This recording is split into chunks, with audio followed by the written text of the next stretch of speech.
Bismillahirrahmanirrahim. Assalamualaikum warahmatullahi wabarakatuh. Perkenalkan, kami dari kelompok 9 yang beranggotakan Ayuda Lailiyah dan saya sendiri Muhammad Hilmi Zen dengan teman saya Raden Roro Anissa. Kami di sini akan mempresentasikan tentang masyarakat urban dan media sosial. Saya Yuda Lailiyah akan memaparkan materi yang pertama. Apa itu masyarakat urban?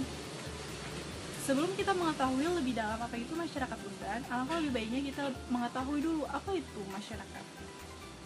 Masyarakat menurut Paul B. Horton adalah sekumpulan manusia yang relatif mandiri dengan hidup bersama dalam jangka waktu yang cukup lama, mendiami suatu wilayah tertentu dengan memiliki kebudayaan yang sama dan sebagian besar kegiatan dalam kelompok itu.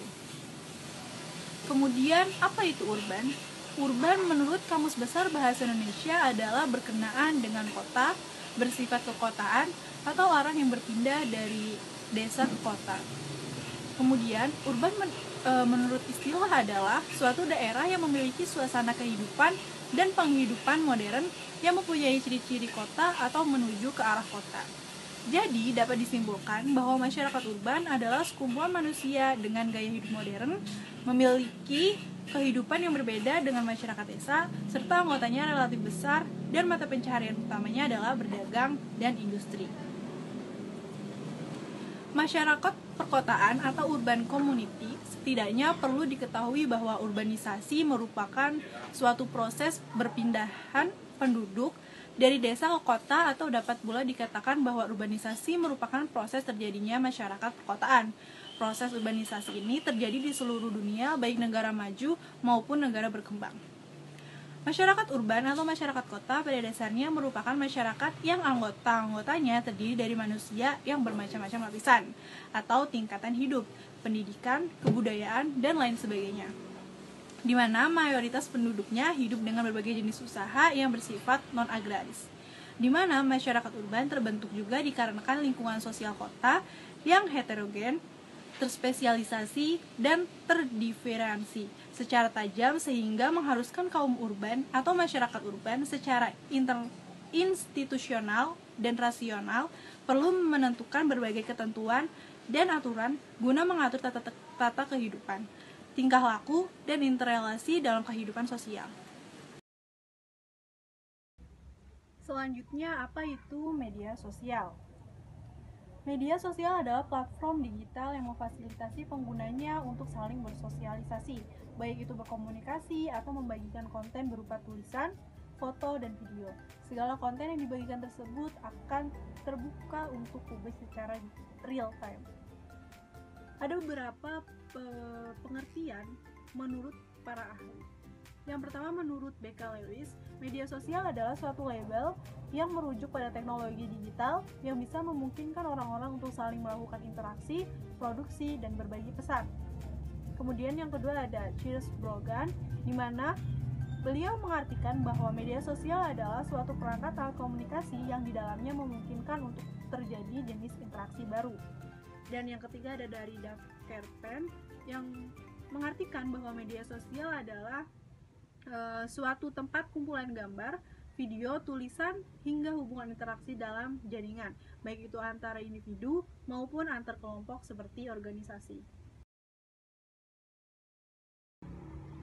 Jejaring sosial merupakan situs di mana setiap orang bisa membuat webpage pribadi, kemudian terhubung dengan teman-teman untuk berbagi informasi dan berkomunikasi.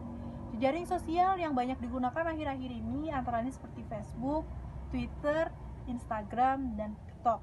Maraknya penggunaan media sosial yang notabene lebih terarah pada dunia maya secara langsung atau tidak langsung dapat menurunkan nilai-nilai sosial di kalangan masyarakat. Jika sebelumnya setiap kegiatan kemasyarakatan dilakukan dengan partisipasi langsung atau dengan cara berkomunikasi langsung, akan tetapi setelah kemunculan media sosial, orang disibukkan dengan komunikasi melalui media sosial. Maka dari itu, masyarakat urban kurang interaksi antara sesama tetangga disebabkan mereka lebih terbiasa berkomunikasi melalui media sosial. Selanjutnya, ciri-ciri masyarakat urban atau masyarakat kota.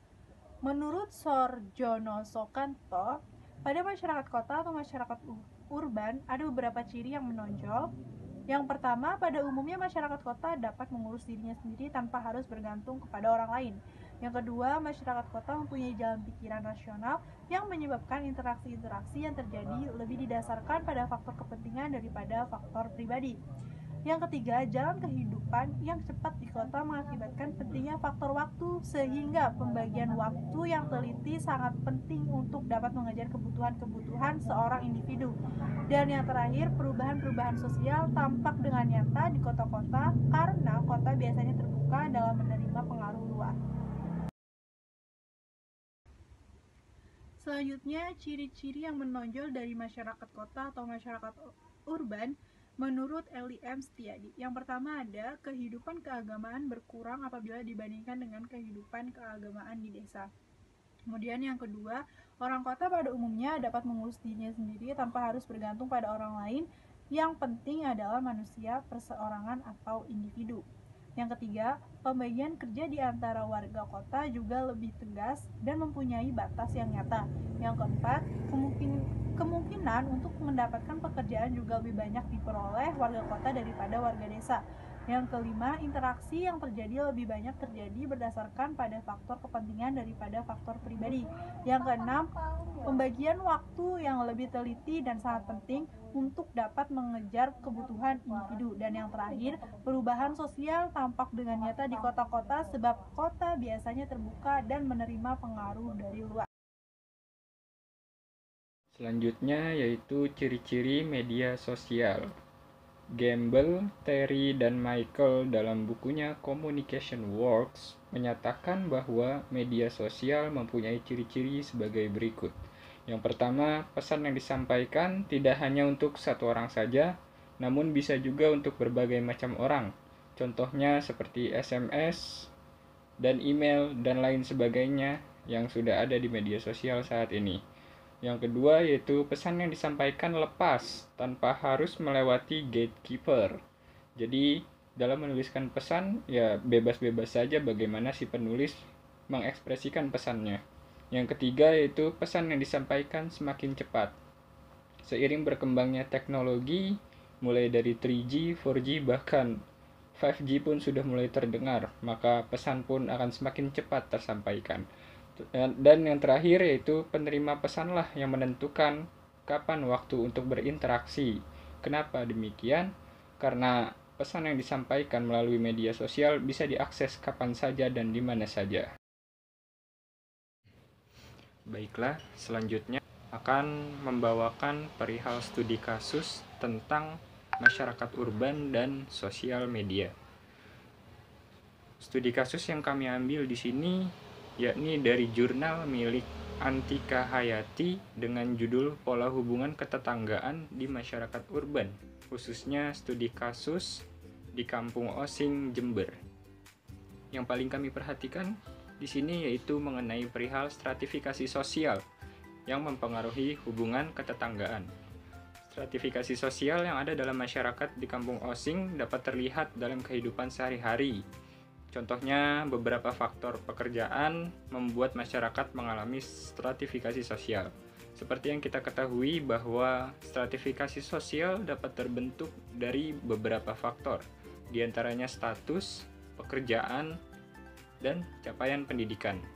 Nah, pola interaksi ini ada dua. Yang pertama yaitu saling membedakan antar kelompok, misalnya dengan memperhatikan bentuk atau simbol yang digunakan dalam berinteraksi. Dan yang kedua yaitu saling mempengaruhi antar kelompok, misalnya dengan melihat cara seseorang diperlakukan oleh orang lain. Hal tersebut persis dengan apa yang disampaikan oleh Suryono Sukanto mengenai ciri-ciri masyarakat urban yang telah tadi teman kami sampaikan, yakni salah satunya perubahan sosial tampak nyata di masyarakat urban karena masyarakat urban atau masyarakat kota sudah biasa menerima pengaruh dari luar. Kita kembali pada pola interaksi yang pertama, yaitu membedakan antar kelompok, misalnya dengan memperhatikan bentuk ataupun simbol yang digunakan dalam berinteraksi.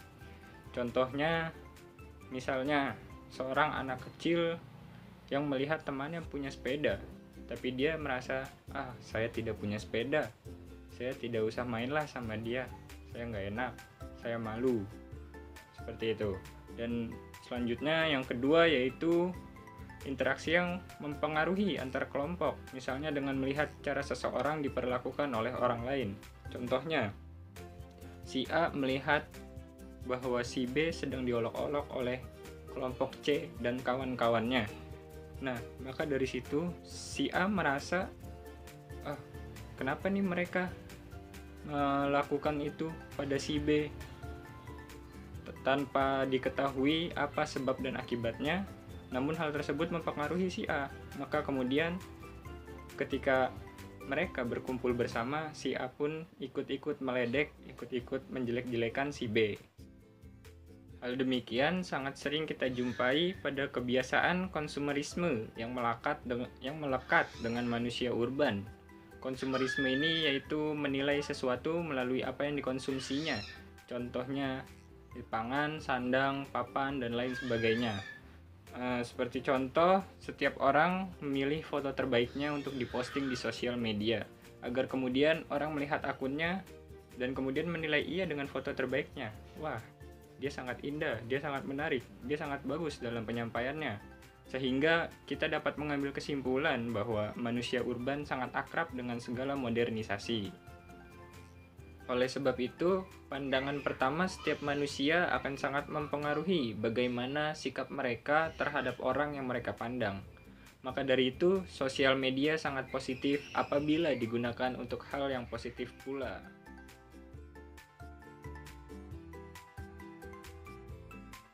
Sekian dari apa yang dapat kami sampaikan. Terima kasih atas perhatiannya. Atas segala kekurangan kami memohon maaf. Wassalamualaikum warahmatullahi wabarakatuh.